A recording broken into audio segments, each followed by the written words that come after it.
that's not what the current Minister of Canadian Identity and Heritage said. He said people that quote certain scriptures from the Bible should be imprisoned. And Mr. Speaker, he did not walk that back because I talked to him about it. And he doubled down and agreed that that was it. And he's not the only one, Mr. Speaker. I've had multiple Liberal members that are serving in this Parliament tell me that they think I should be in prison for what I did as a youth leader in the Baptist Church. Kids talk to me all the time. They wanted to know what the Bible said about sexuality. I told them, Mr. Speaker.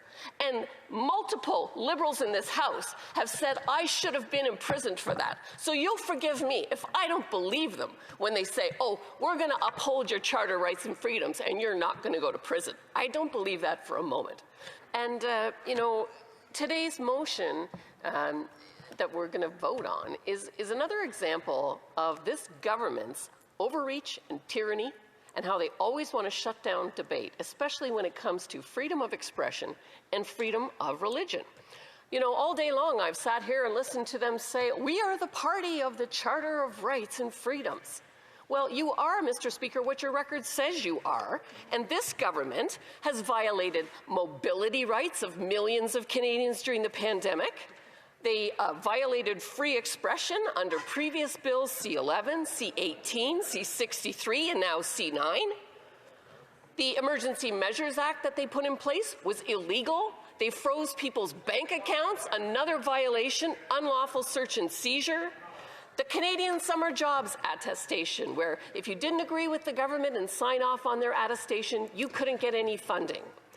And the threats to the charitable status of faith organizations, pro-life organizations, all of these things show the record of the Liberal government is overreach and shutting down people's charter rights and freedoms. So it's no wonder that we are concerned that they want to shut down debate on the bill. There was no need for them to decide to align to the bloc to remove the religious exemption from the hate speech law. It's been in place for 50 years. There was no controversy about it. It wasn't in the original text of the bill. And so there was no reason for them to align to the bloc and cause this political hot potato. And you know, everybody recognizes that we have a problem with hate crimes in Canada. In the last few years, hate crimes have increased hugely. We see the Jewish community. We see synagogues being shot up, businesses being vandalized, them calling death to Jews in the streets with nothing and no enforcement of existing laws, Mr. Speaker. We see over 100 Christian churches torched, and not a word from the government here.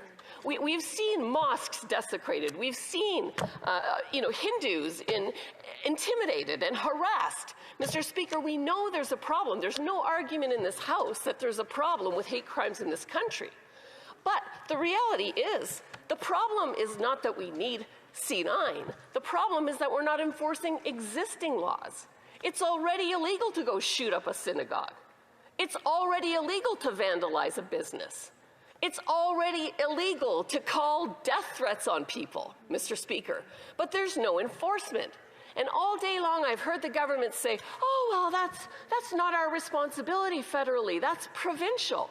There's nothing we can do about it. That is absolutely not true. The federal government, the Attorney General, the Minister of Justice has the responsibility to ensure that the rule of law in Canada is enforced. And if the provinces and territories don't have the resources to do it, the government is perfectly able to add to it with the RCMP, to add to it with the military, to take the measures necessary to keep Canadians safe. But they have done nothing. Nothing but empty words, thoughts and prayers, condolences. None of this does anything to help the communities that are under attack. And Mr. Speaker, what I would say is that there's a misconception. They're saying, well, we can't have this religious exemption because, then people will incite violence with their hate speech. No. Mr. Speaker, currently in the law, there is no religious exemption for hate speech leading and inciting violence. There isn't one, okay? And so the fact that that exists already in the criminal code should be enough. And Mr. Speaker, it's really concerning to me that the Liberals continue to argue that nobody is going to be imprisoned for quoting from their scriptures. That's what they've been saying. But that's not what the current Minister of Canadian Identity and Heritage said. He said people that quote certain scriptures from the Bible should be imprisoned. And Mr. Speaker, he did not walk that back because I talked to him about it. And he doubled down and agreed that that was it. And he's not the only one, Mr. Speaker. I've had multiple Liberal members that are serving in this Parliament tell me that they think I should be in prison for what I did as a youth leader in the Baptist Church. Kids talk to me all the time. They wanted to know what the Bible said about sexuality. I told them, Mr. Speaker. And multiple Liberals in this House have said I should have been imprisoned for that. So you'll forgive me if I don't believe them when they say, oh, we're going to uphold your charter rights and freedoms and you're not going to go to prison. I don't believe that for a moment. The second thing is, we see often in this country the persecution, the use of the justice system to ultimately punish people. If they get charged under this hate speech law because there's no religious exemption and they quoted a scripture that offended somebody, they got to get a lawyer. They got to go through years in the justice system, appeal on appeal, until finally they'll get to the Supreme Court and they'll say, oh yeah, you're right, this violated your charter rights. And then they've destroyed your life and you're bankrupt. Mr. Speaker, totally unacceptable. We know that this government is not going to protect the charter rights of Canadians, and we know it for a number of reasons, Mr. Speaker.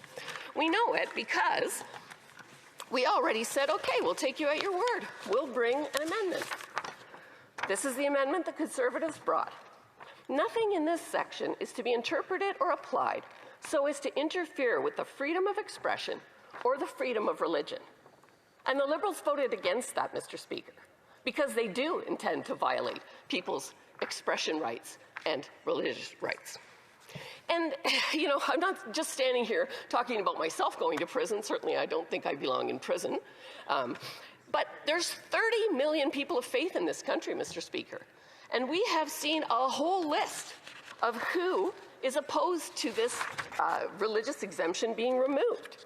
The Anglican Church of Canada, the Canadian Muslim Public Affairs Council, the United Church of Canada, the Canadian Muslim Healthcare Network, the United Network for Justice and Peace in Palestine and Israel, the Christian Legal Fellowship, the Canadian Conference of Catholic Bishops, the Church of Jesus Christ of the Latter-day Saints, the Canadian Council of Imams, the Rabbinical Council of Toronto, the Hikmah Public Affairs Council, the Seventh-day Adventist Church, the Evangelical Fellowship of Canada, ARPA Canada, the National Council of Canadian Muslims. Mr. Speaker, I have no idea why, when 30 million people that are represented by faiths across the country say, you know what, we don't trust this government, and we do believe that what they're going to do is allow people to imprison folks that quote scriptures or express views that are offensive to people. We know that because C9 dilutes the definition of hate. It dilutes the definition of hate, Mr. Speaker. Why did they change the definition? To make it less. That's a question I think that bears speaking about. The other thing I would say is that, you know, people have fought in frozen trenches for years in war for the freedoms that are in our charter. And Mr. Speaker, to me, those people would be turning in their graves right now to see them continually violating the charter rights that they gave their lives fighting for, to continually erode religious freedom and freedom of expression in the country, and to allow the kind of activities that we're seeing in our country. So ultimately, Mr. Speaker, I think we're going to have more debate on this. And if we don't have it now, then it'll be part of this justice system punishment on the first person that goes to prison, and I hope it's not me, Mr. Speaker. Okay? This guy in BC just got charged $750,000 for saying there's two genders. He has every right to express his opinion, and probably when it's appealed after years and years and years, they'll say, yes, absolutely, he does have that right. But the punishment and the financial penalties will chill free speech and freedom of religion in this country, Mr. Speaker. Finally, in summary, I would just say, Mr. Speaker, the Conservatives are willing to work across the aisle. We said we would split the bill. We would put forward the parts that we all agree on to try to get some extra protection, some extra tools for the police. But on this Hill, I will absolutely be prepared to die for, Mr. Speaker, to protect religious freedom and freedom of expression in Canada. Thank you. Questions and comments?